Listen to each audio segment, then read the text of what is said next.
Hello, everyone. Just a small overview to help you move around the event. At the bottom of your screen, you will see a chat button. If you click on that chat button, there's lots of chats. The first one,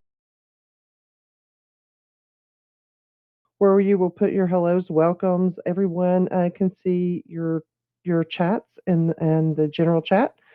At There's another chat, which would be your table chat. If you click on table chat, that is only between you and the people who are at your table. We also have a private chat. On your private chat, you can go to chat. You can search the person's name that you're hunting, and you can private chat with them at the table. We also will be in presentation mode, and presentation mode is where you will see the guest speaker on the stage, just like you're seeing me at that time. Your cameras and mics will be off. Once we come out of presentation mode, you will be in conversation mode. At that time, you will be at your tables. You will see the floor. You can move around from table to table by clicking or double clicking on the table or the chair that is empty on the floor. If you have any questions, please come to the tech support table. We'll be glad to help you there, or just do a general chat and we can help you then. At this time, we now that the overview is done, we will move on and bring up Gene Stinson to give the welcome. Well, good morning, everyone. Glad to have you with us for another great SEDC event.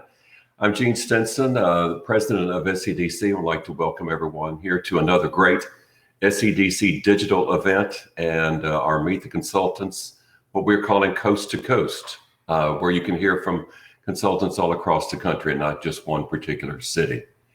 Today, there will be 14 consultants telling us about trends in 5 different industry sectors. And then a couple of additional consultants will join us for the VIP sponsor event at lunchtime. Just some housekeeping items here. The 5 panels that you will be hearing from today, each one of them has the very same format. So I'm going to use the first one that we'll be starting here in just a moment. At 10 o'clock, just to give you an idea of what that format is. So the first 20 minutes from 10 to 10:20 will be panel discussions, and that will be where our moderator will facilitate a series of questions to the consultants. They will have some discussion amongst themselves and response to those questions. The second 20-minute block from 10:20 to 10:40, that will be consultants. They will be going out into the audience and networking with folks. They will be at tables 3, 4, and 5. And if you look at your platform, when we go back to that mode for the main room, you will see that those 3 tables, 3, 4, and 5, are branded with our sponsor, the Southeast Georgia Alliance. So that was where they will be. Now, if something, if that table happens to fill up and the consultant can't get to the table, the lunch pool folks might gently tap you on the shoulder and say, would you join me at another table? Basically to free up that space, because right now the tables will fill up at 6. So a small group there for that networking. So if you get that little tap on the shoulder, follow them to another table to free it up for our consultant to get there. Then halfway through that second segment there will be a bell that will ring. So after 10 minutes into that second section, and then that will be your signal to get up and go to another table to free it up and network with some other folks, maybe go talk to another consultant, that type of thing. Then the last 20-minute block of time, so in this case, it'll be from 10:40 to 11 o'clock. That will be just simply a break. If you run over and want to network some more, that's fine as well. But it's basically a break before we get ready for that next panel discussion, which will start at 11. Just a couple of other things, some reminders from upcoming events. Hopefully you've seen some information coming out from the office regarding SEDC's 75th anniversary. Yes, 1946 was when we all got together and started doing this great thing of association and economic development. So this is our 75th. We will culminate at the annual conference in Tampa with more celebration there and highlights of our past 75 years. And speaking of our annual conference, that is coming up in Tampa, August 16th, 17th, or 15th, 16th, 17th. If you haven't registered, please do so. Also to get your room. Our room block has filled up a couple of times. So if you do try to get a room and it won't accept that reservation, let Matthew know, and we can just get some more rooms added to the block. So it's pretty simple. So I see here in the chat that Peggy has had some issues with her microphone, but we're going to see if she is up and ready right now. So I'm going to turn it over to our first panel on distribution and logistics. One of our great sponsors of the event is Peggy Jolly. Peggy is with Southeast Georgia Alliance. Peggy, are you out there?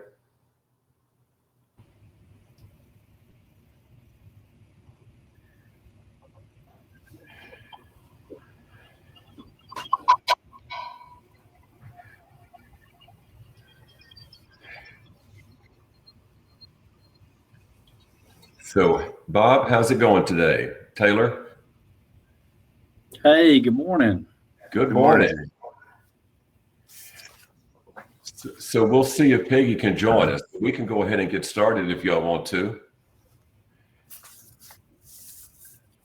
Sure. I think that's our prior discussions had Taylor kicking off, so I think that's fine. Wonderful. Let's do it. Okay.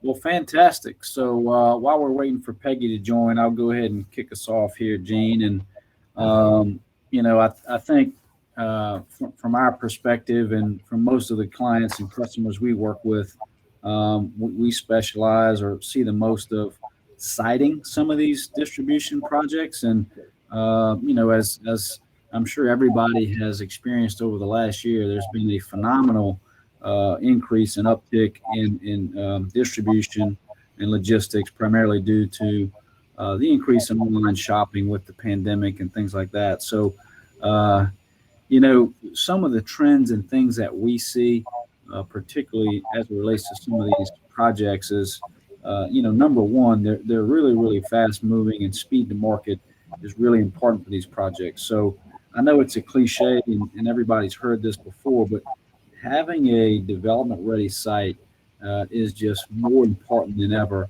And not only development ready, but what we see a lot of is, I'll give you a very specific example. We had a distribution project considering sites on opposite sides of the same road, and it came down to which site could I get a permit on quicker to start construction of my facility. So making sure you have all the entitlements done, the proper zoning, the land use entitlements are all done, and really, understanding some of the improvements on the infrastructure side, utilities, road connections, that type of thing, and getting some of the environmental clearances. Even on some of the projects we've worked, particularly in some of the more dense urban areas, even if there are some environmental concerns, some of the projects were willing to do some remediation to make those sites work because they were in just great places. So as insofar as it relates to the site, I mean, those things continue to be key things when you're dealing with these types of projects. So it's we see quite a bit more runway in that space. I mean, there's still quite a bit of projects looking out there. And as a community, you can guide and influence where some of these projects go by getting your sites ready, because they're more prone to pick truly what I would consider development ready sites, shovel ready. Or, if the client's kind of left to their own devices, they may go to the site that is sort of the path of least resistance, which, as from a community perspective, that may not be where you want them for one reason or another, particularly if you want to kind of get a distribution cluster started in your community or whatever. So from a community perspective, I see that trend continuing, and there's several things that the community can do to, number one, prepare but also number two, help influence and guide where some of those investments are made. So that's just some high level trends that we're seeing. And I hope it helps everybody as they position themselves for these projects. Absolutely. Any comments, Bob? Yeah, look, a couple of quick things come to mind too, and so my specific job here at Colliers is incentive related. So I will work with the brokers nationwide to evaluate if a client or a developer is interested in getting economic incentives to make a project make sense and click for the opportunity. One of the interesting things that we've seen, especially if a client does have enough tolerance in their timetables to have a build-to-suit opportunity, generally, those turn into three-party arrangements. You've got a company, you've got governments that are going to be attached to an incentive offer program, and then you've got the developer. I've got a very recent experience actually in Tom Pearson's backyard, who will hopefully be joining us, and maybe he can shed some sarcastic commentary on top of it as well. But when you have three different entities working presumably towards the same goal, it's important to be aligned up front. And we thought we had alignment upon our goals. The government, the city of Dallas offered a significant abatement for the opportunity. The jobs were committed to by the company, and the abatement was passed through the developer.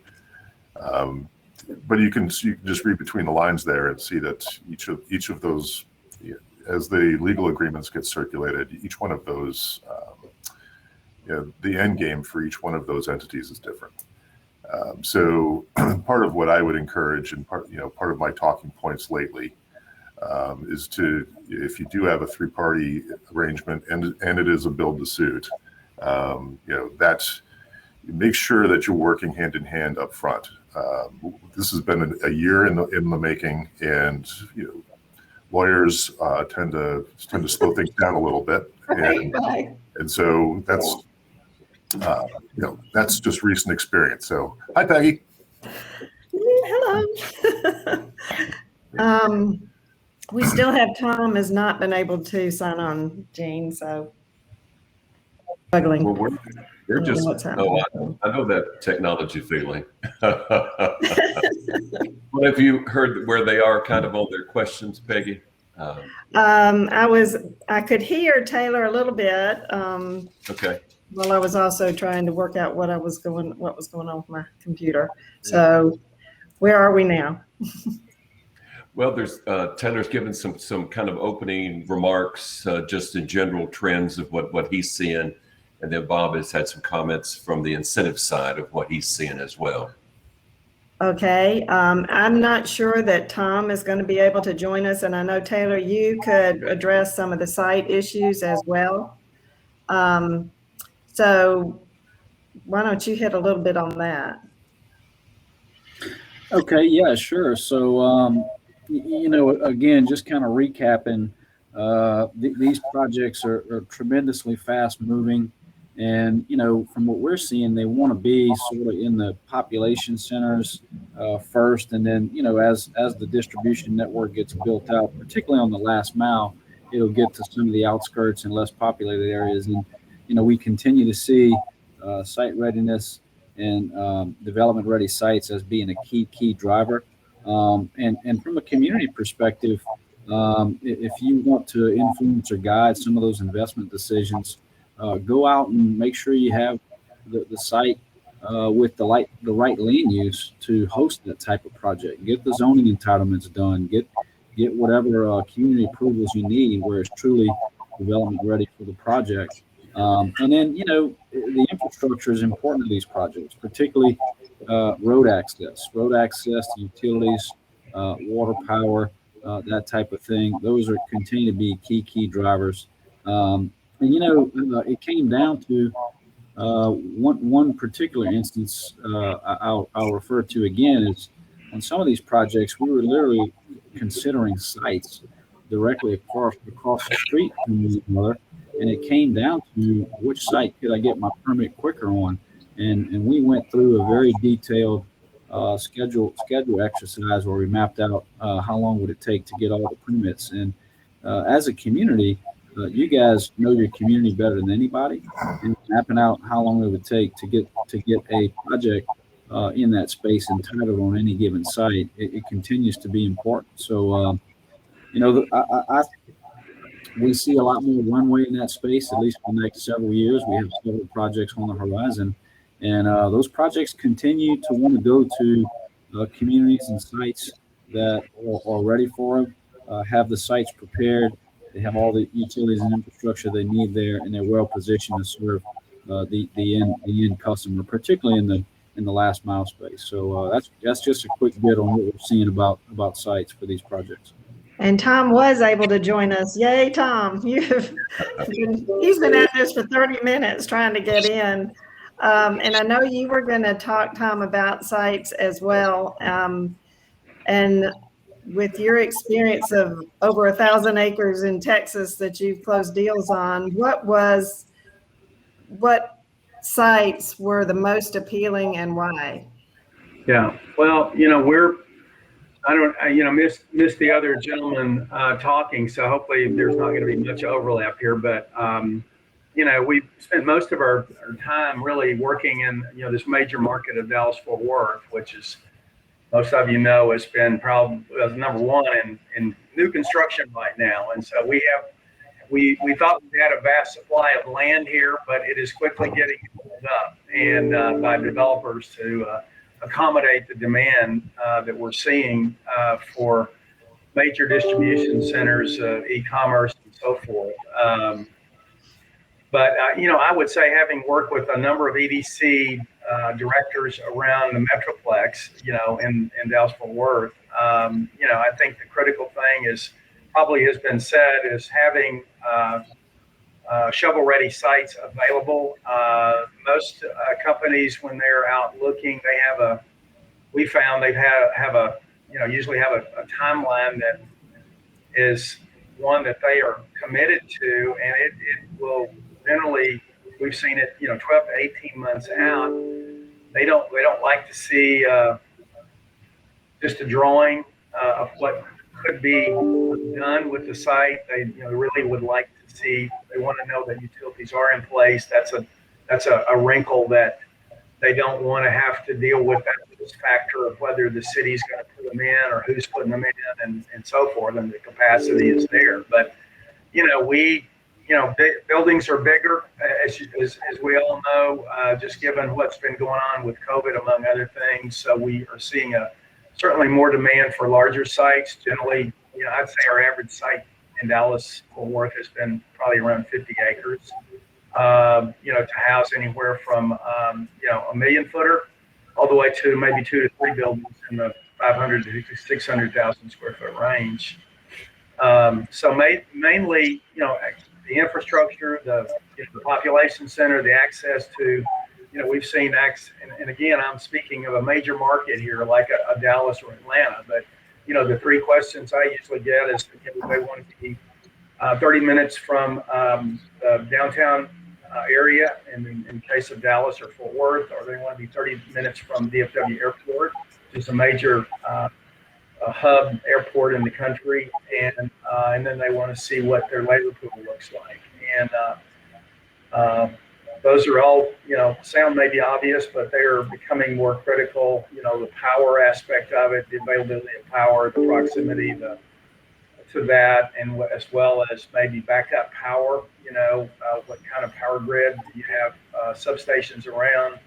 Again, whether you're a heavy power user or not. So, and then, the benefit of working with EDC folks is really the ability to orchestrate the necessary people together to meet and to discuss building plans, and ensure that you can expedite all of those critical decisions that normally sometimes take, and certainly are taking longer right now because of COVID. All the cities are backed up from having, worked from home or not working at all. And so the demand permits and so forth have stacked up, and so it's making it really, really difficult for, in some cases, for companies to get accommodated by getting their building built. If it's in Dallas has a tremendous inventory of existing buildings, which is a plus for us, because you can usually find something that will fit. But if you've got a unique requirement and you're looking for land, sometimes your ability to get that, to get your permits and get all those necessary approvals done in a timely manner, so that you can, and then again, compounded with that, with the shortage of materials and the delays in getting materials from, the sources. So I'm going to have to break in a minute, Tom, and I think we've got 1 minute left, Gene. Am I right? Or Yeah, it's kind of flexible. So if you okay. need, To give Bob, I missed what you said. So any last thoughts that you have that you didn't have in your opening comments? Yeah, sure, Peggy. I think one of the things that's from an incentive perspective specifically, that is in terms of an approach that we take here at Colliers. I came from an economic development background, and I haven't left it. You're recovering, right? I'm on the dark side now, so to speak. But based on that background, I will continue as part of the process, to the extent that the client is permissive and allows it, to make sure that I'm engaging with local economic development folks as soon as possible in the process. That helps me build the support network for incentive requests, so I can understand, not statutory incentives are one thing, but having the ability to kind of poke around the edges about discretionary incentives, maybe some utilities can have some rate riders or abatement relief that could be available. The local economic development folks will have a much better grasp of that than I will, because I cannot be everywhere all the time. I'm supposed to be covering the entire United States, and I'm just, I do have a team behind me, but it's not realistic all the time. So, in terms of process, I will always have an economic development team engaged up front to the extent that the client permits it. And that's, that is just one of, that works out well. Instead of just blindly and putting a code name to a project and going straight to a state official, pounding the table asking for assistance, building a a baseline of support from local officials, elected officials, economic developers, and then kind of bubbling up to the state is always what I find to be the preferable approach.